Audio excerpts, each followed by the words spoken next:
Hello and welcome. Querster here, coming to you with another video, and today we are coming to you from Brimstone Sands for the very first time. Now today's video is going to be on Lifestaff and the long-awaited Greatsword. Uh, Played a little bit in the PTR with it, and then when the patch did go live, I ground out the 20 mastery day one so I could get this video going, and did get a couple of perks as well, and even crafted myself a nice 600 greatsword. So let's get into it and take a look at what I'm rocking for gear.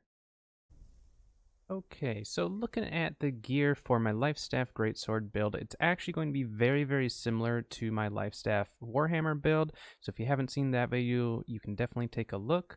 And I am running pretty much my standard Lifestaff build as well, which I will show you the attributes and the mastery in a little bit here. But I will put a link to my Lifestaff video if you want to get a more in-depth look at what I run for a Lifestaff build and kind of how I like to utilize it. Now, I will show you the armor. I'm not going to go too into detail here, but I do wear three of the sagacious pieces with this fit. Some pretty decent pants with another stack of Shirking Fortify, and then I'm wearing boots with Relentless Freedom, which will go over that ability. My standard amulet, ring with Leeching Hardy Sacred, and then my earring with Refreshing Toast, Focus, Purifying Toast. I am currently using Divine Devotion, but you could use Will the Ancient. You could use all sorts of different life staffs, kind of whatever fits what you're using. And then this is the greatsword that I crafted. Now, for this greatsword, I really wanted plague crits on it, and I actually used a runestone stopwatch, put plague crits, and ended up with this, getting energizing counter and enchanted on it. So it's a really nice greatsword to start out with, and since I crafted it, I get to use it at 600. I don't need to use it at the 537 gear score that I'm currently at. But this is the gear that I'm currently running. Obviously, this is going to shift and change as time goes on. Heartrune wise, I am currently using the Cannon Blast since it was free, but I do plan on using the Stoneform Heartrune as well as potentially the Grasping Vines. So those are the Heartrunes I'll be going for. As I progress into the new patch and get further along, we'll definitely do a Heartrune video. But for today, just for your knowledge, I am currently using Cannon Blast, but you can use really any of the Heartrunes, get a feel for them, see what you like. But in the future, I will be using Stoneform, Detonate, and Grasping Vines, I believe. So that's the gear we're looking at for right now. Let's get into the attribute side of things as far as how I've been running it. As far as my attributes go, I'm running the exact same attributes that I've been running for my hammer build. So this build is very similar to my hammer build. My hammer build worked so well for me that I didn't really want to change too much with it outside of the weapon and maybe one or two pieces of armor for perks. But attribute-wise, I'm still running the fairly high focus, the 117 con in order to get up to the 150 con for PvP. But even for PvE, the 117 seems to hold up just fine so long as I'm paying attention to my heals, my cooldowns, fortifies, all of that. So as long as I'm paying attention to that, I don't end up really finding that I need much more con. It does help, but if I can save the money on using the foods, then I do that. But for OPRs and stuff, I am going to still pop a 33 con food in order to hit that 150 mark. So that's the attributes. Like I said, it's very similar to what I run on most of my builds outside of my Great Axe build with Lifestaff, but for Hammer, works great. I really like this for the Greatsword as well, especially with the Amber Gem slotted in the Greatsword. So definitely I would recommend these attributes. But next, let's take a look at the mastery and see what I am running for my Greatsword build. Okay, so looking at mastery, let's take a look at the Lifestaff really quick. This is my basic Lifestaff build. This is what I run all the time. I do shift it around a little bit depending on if I'm doing something else, but for the most part, this is what you're going to see me running if you see me out there healing and stuff. It is my go-to build. So I do have the video for Lifestaff, so if you do want to take a look at that, I will have a link in the description below. We're not going to go too deep into the Lifestaff side of things, but just so you can see what I'm running with this build, here you go. Next, let's look at the Greatsword. The Greatsword, I went back and forth quite a few times, both in the PTR and even in live as I was building up my mastery. I couldn't quite decide exactly how I wanted to run the build, but I think I got it. I think I figured out how I want to run this. So looking at the onslaught side, we are going to take a look at our first ability, which is Relentless Rush. Now, with Relentless Rush, it's nice because we apply slow. We obviously do a little bit of damage with it. We gain an Empower once we utilize it. And then we also can heal from it or root, depending on which stance we're in. So it can act as a CC. It can also act as a healing measure as well. So it is really, really nice for that fact. From a perk standpoint on this side, I'm running Heavy Blade, so our heavy attacks are penetrating 15% armor. The 20% haste after using an Onslaught Tree ability, which is very nice because we'll use Relentless Rush. And keep in mind, we do have Relentless Freedom on our boots, which Relentless Freedom allows us to escape from a root, slow, anything like that. So imagine getting rooted, utilizing your Relentless Rush, which has Relentless Freedom, gets you out of the root, and immediately after you have a 20% haste for 5 seconds to be able to escape, rotate, do whatever you need to do. So really, really, really good perk there. The next perk I'm going to say is absolutely critical for this build for the way I'm running it, and that is Fiend Posture. So after gaining Onslaught stance, your next attack within 5 seconds has a 100% increased critical hit chance. So you're guaranteed a critical hit. Keep this perk in mind for when we go over the abilities and I start showing you some of the combos that we can do. Next is Critical Comeback. Become energized by landing a critical hit and regain 5 stam and 5% base health per second for 5 seconds. Now that's after landing a critical hit. And we now have a perk that can guarantee us a critical hit. See what I'm saying there? So definitely something to keep in mind.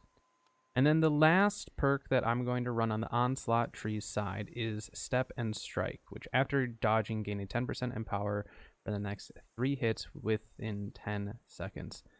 Attacks empowered by this effect restore 10 stamina on hit. So it's really, really nice that you can roll, swing, swing, swing, get some stamina back and all that. And it doesn't seem like there's a cooldown to it, and you're rolling or dodging fairly often with a melee weapon. So that's a really, really nice perk to have as well. Now let's look at the Defiance stance side. So with the Defiance stance, we are running Calamity Counter. So we block for 2 seconds while reducing block stamina damage taken by 90%, then unleash a counter attack that strikes all foes within a 4-meter radius. So the way that works is as you block, for each attack that you're blocking, you're gaining different stacks of damage and different things that it's going to do, different CCs. So no blocks, you just do 100% weapon damage as you swing out. 1 block is 100% weapon damage and it staggers. 2 is 100% weapon damage and staggers longer. And then 3 is a knockback, and it's quite a big knockback with that ability if you take all 3.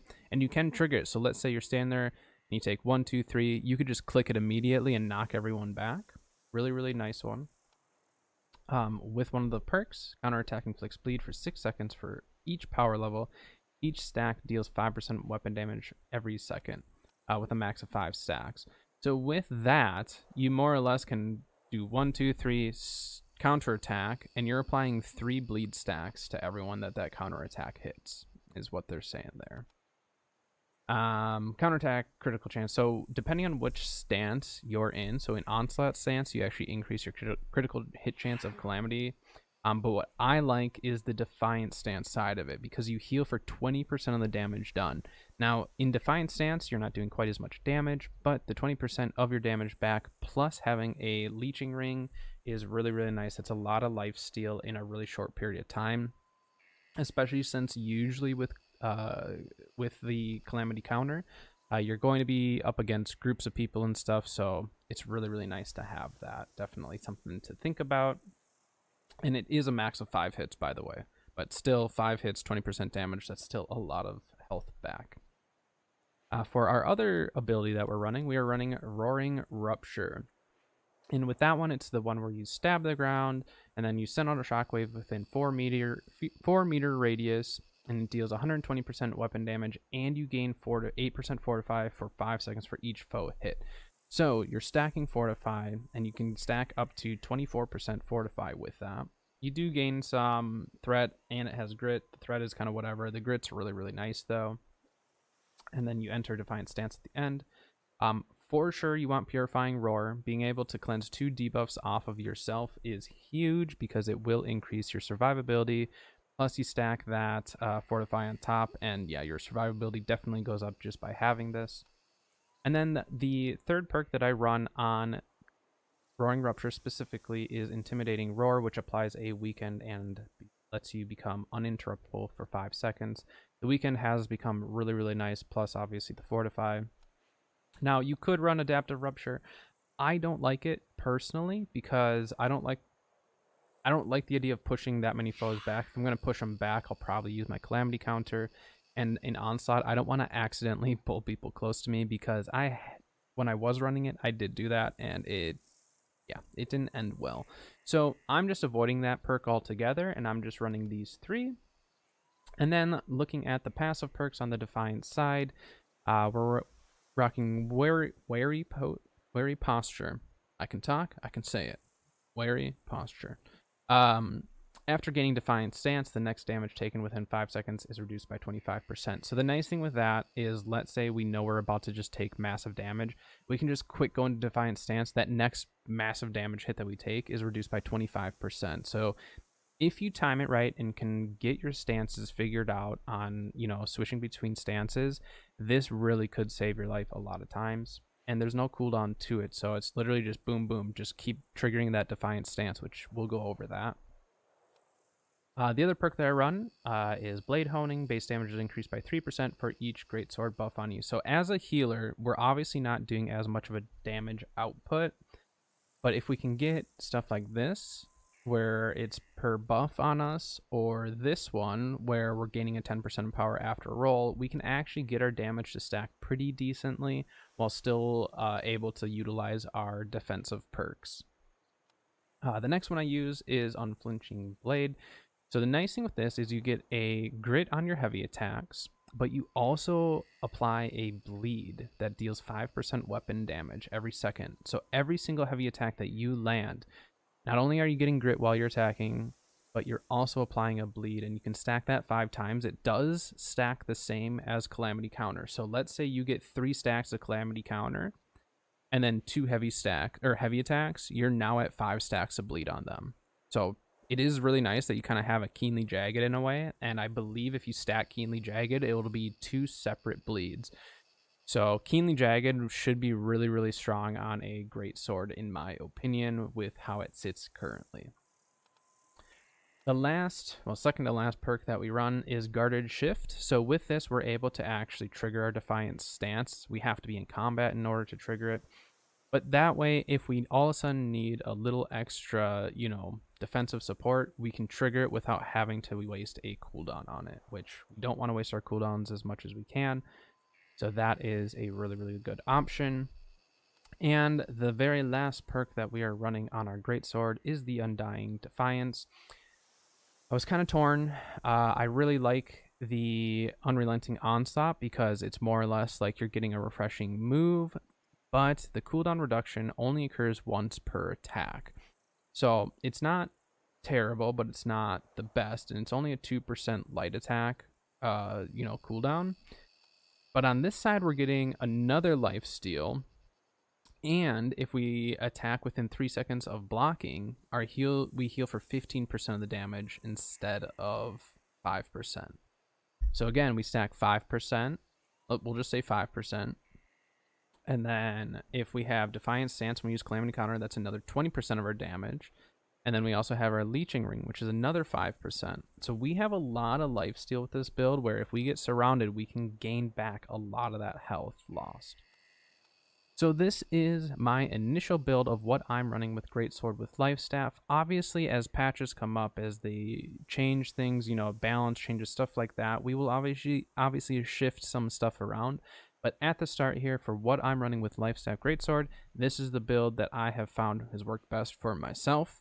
Obviously, see what works well for you, but this is what's working for me. It's been working great for PvE, the PvP side of things, all that stuff. It's really, really like a pretty decent all-around build, I think, so long as you have the right perks and all that. So this is the mastery. Let's take a look at some of these abilities. Obviously, we kind of know with the life staff what to expect, but let's take a look at the Greatsword and what some of these abilities do and how I've been comboing some of these abilities. All right.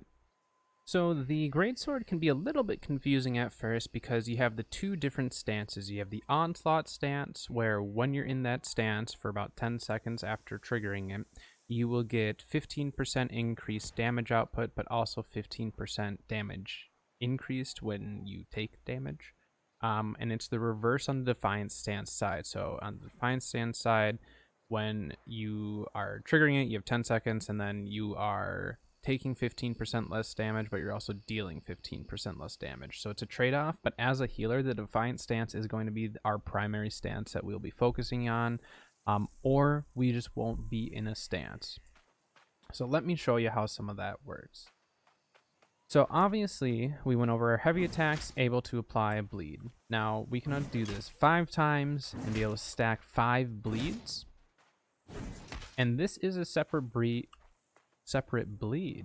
from Keenly Jagged. It's only a 5% bleed, but on a Keenly Jagged, that's about 10%. So essentially, if you had Keenly Jagged mixed with this, you're able to apply 6 bleed stacks, 5 of them having a 5% bleed, and 1 of them having a 10%. So you really are stacking a lot of damage over time and forcing them to have to either cleanse it or just heal through it. So really, really nice with the bleeds. Now let's go over the 2 stances. So with the stances, any ability, let's take a look at this again. Any ability on the Onslaught side will trigger the Onslaught stance. So see at the bottom there, it says enter Onslaught stance when this ability ends. The reverse, enter Defiant stance when this ability ends, right? So keep that in mind. It's always when the ability ends. Now let's take a look at, remember I told you to keep this in mind, Keen Posture. So after gaining Onslaught stance, your next attack within 5 seconds has a 100% increased critical hit chance, right? So that's when we use this ability, because we're not running aggressive shift. With aggressive shift, your heavy attacks will enable Onslaught, and we don't want that as a healer, especially because we don't want to trigger our Onslaught on accident. So with Relentless Rush, this is the only way that we can trigger our Onslaught. Once that's triggered, we are now in our Onslaught stance, and immediately once it's triggered for the next 5 seconds, our next hit that we do is guaranteed to be a critical hit, right? Because we have this ability. So let's say this is a group of people. I'm going to be trying to target the middle one, or trying to get kind of in between, right? So we're going to lead in with our rush here, our Relentless Rush. We're going to lead in with this, and we're going to follow up with a Roaring Rupture and watch what happens. Right? Roaring Rupture, crit. So now, imagine you are surrounded by 10 plus NPCs or people, and you can guarantee yourself a critical hit every single time you use those abilities in that combination, right? Let's show you again. So right through, and then watch, I'll get both of these. Critical hits on both of them. And I can guarantee that every single time, so long as I am triggering my Onslaught stance, right? So the way I've been running it is, for NPCs at least, when I'm trying to clear a bunch of mobs and ads, I'll kite them, dodge, roll through, Roaring Rupture. It ends up staggering and kind of hurting a bunch of them.